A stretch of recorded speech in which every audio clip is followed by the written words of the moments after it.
नमस्कार, संगम न्यूज में आप सभी का स्वागत है। मैं हूं निशा। आइए खबरें देखते हैं विस्तार से। कॉमन सिविल कोड पर इलाहाबाद हाई कोर्ट द्वारा की गई टिप्पणी पर कानून के जानकारों का कहना है कि एकल पीठ द्वारा की गई टिप्पणी एक ऑब्जर्वेशन है। इसके चलते इसके कोई विशेष मायने नहीं निकाले जाने चाहिए। उनका यह भी कहना है कि कोर्ट अक्सर इस तरह की टिप्पणी जारी करती रहती है, लेकिन इन्हें जब तक सरकार की तरफ से गंभीरता से लेते हुए अमल में नहीं लाया जाएगा तब तक इसके विषय में कुछ नहीं कहा जा सकता। कानून के जानकार कहते हैं कि कॉमन सिविल कोड पर कानूनी बनाने से पहले सरकार को यह परिभाषित करना होगा कि कॉमन सिविल कोड के मायने क्या होते हैं, इसके पैरामीटर क्या है, क्योंकि अभी तक संविधान में कानून सिविल कोड को परिभाषित ही नहीं किया गया। इस जजमेंट का कोई बहुत ज़्यादा मैं नहीं समझता कि महत्व होगा। इसकी वजह ये है कि ये एक उनका ऑब्जर्वेशन है। इस तरह के ऑब्जर्वेशन बहुत से जजमेंट्स में हुए, लेकिन basically decision, political decision government को लेना पड़ेगा इसके ऊपर, और गवर्नमेंट ऑफ द डे जो भी डिसीजन लेगी वो पब्लिक इंटरेस्ट में ज़रूर होना चाहिए। और रही बात ये कि जो मैंने शुरू में आपसे बात कही कि कॉमन सिविल कोड को पहले डिफाइन करना पड़ेगा, पैरामीटर्स तय करने पड़ेंगे।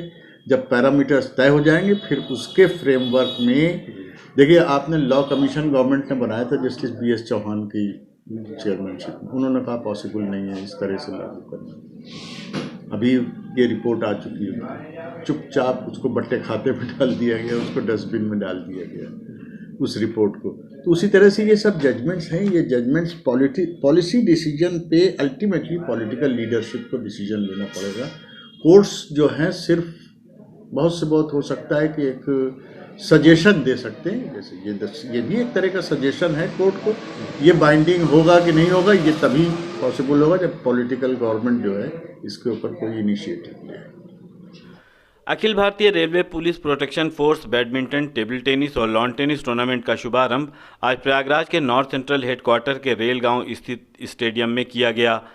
कोरोना काल के बाद पहली बार आयोजित अखिल भारतीय स्तर का इस तरह का आयोजन रेलवे पुलिस प्रोटेक्शन फोर्स के उत्तर मध्य रेलवे जोन के द्वारा किया जा रहा है, जहां रेलवे प्रोटेक्शन फोर्स के सभी जोन के खिलाड़ियों द्वारा भागीदारी की जा रही है, जहां सभी जिलों से अलग अलग खेलों से अच्छे खिलाड़ी उभर कर सामने आएं और रेलवे पुलिस प्रोटेक्शन फोर्स का नाम रोशन करें। इस खेल महोत्सव का शुभारंभ करते हुए अपर महाप्रबंधक उत्तर मध्य रेलवे रंजन यादव द्वारा खिलाड़ियों को प्रोत्साहित करते हुए कहा गया है कि जहां एक ओर पूरे कोरोना काल में रेलवे प्रोटेक्शन फोर्स ने न केवल रेलवे परिवार बल्कि आम यात्री और नागरिकों की सुरक्षा का पूरा ध्यान रखा है, वहीं दूसरी ओर खेल और अन्य सामाजिक क्षेत्रों में भी बढ़ चढ़कर हिस्सा लिया है।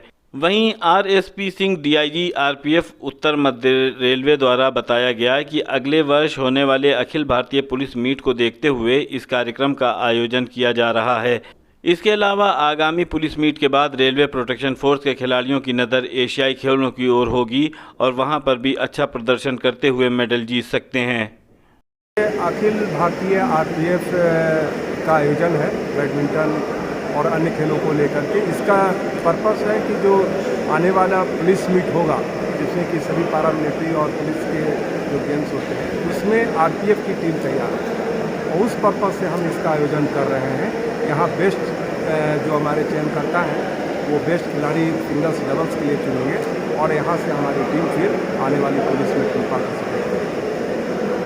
कृषि कानून के वापस लेने के PM के ऐलान के बाद आज मुस्लिम धर्म गुरुओं ने NRC और CA की वापसी की मांग की है। लखनऊ में दारुल उलूम फिरंगी महल के प्रवक्ता मौलाना सूफियान निज़ामी ने इसकी मांग उठाते हुए कहा कि कृषि कानून वापसी का हम स्वागत करते हैं, साथ ही ये मांग भी करते हैं कि कृषि कानून की तरह CA NRC भी वापस हो। उनका कहना है कि CA NRC मुल्क के संविधान के दस्तूर के खिलाफ है। इसके पहले मौलाना अरशद मदनी भी CA NRC को वापस लेने की मांग कर चुके हैं।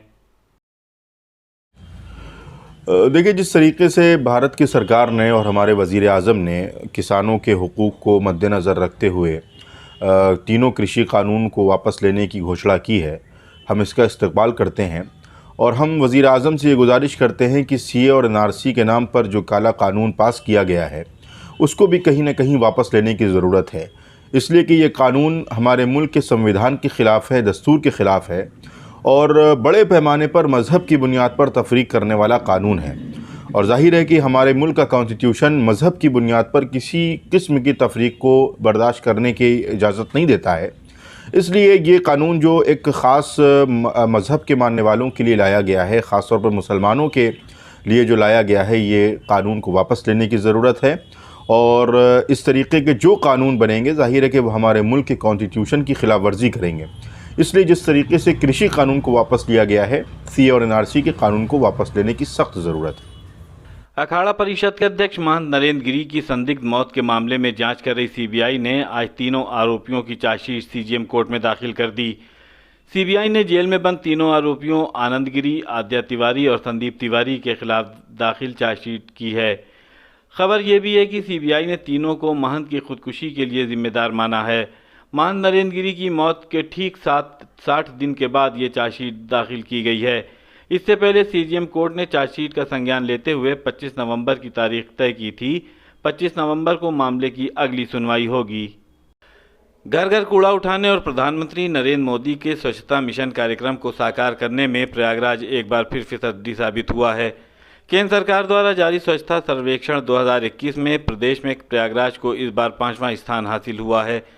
पानी की तरह नगर निगम में के नाम में पैसा बहाने वाले नगर निगम प्रयागराज को कानपुर नगर निगम ने पीछे छोड़ दिया है, जो कि प्रदेश में तीसरे स्थान पर रहा।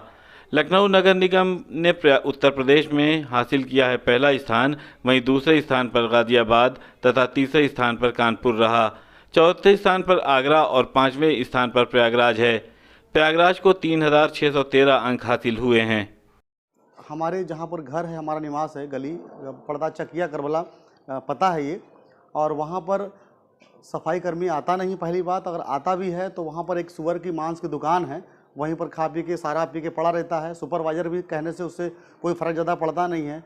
चारों तरफ सारी नालियाँ एकदम ब्लॉकेज हैं, एकदम बंद है।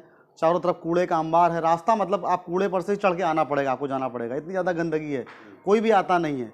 आप जैसा कि जान सकते हैं सर, आज की डेट में चारों तरफ डेंगू का इतना ज़्यादा बीमारी बढ़ा हुआ है, हर घर में डेंगू का हो रहा है, छोटे छोटे बच्चे बीमार हो रहे हैं, बढ़ता जा रहा है। नालियाँ चौक होने की वजह से गंदगी इतनी ज़्यादा बढ़ी हुई है, और कूड़े का अंबार लगा होने के कारण आज इतनी ज़्यादा बीमारियों का खतरा मतलब बना हुआ है। हर घर में बच्चे बीमार हैं।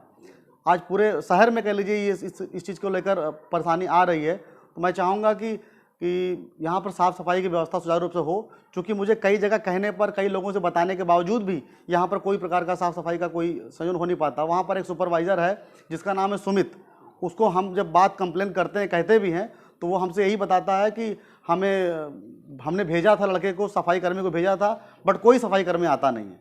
कभी आया भी तो थोड़ा बहुत कूड़ा उठा के चला जाता है। अभी खबरों में बस इतना ही। आप संगम न्यूज़ को लाइक कीजिए, सब्सक्राइब कीजिए और शेयर कीजिए, और आप देखते रहिए संगम न्यूज़। नमस्कार।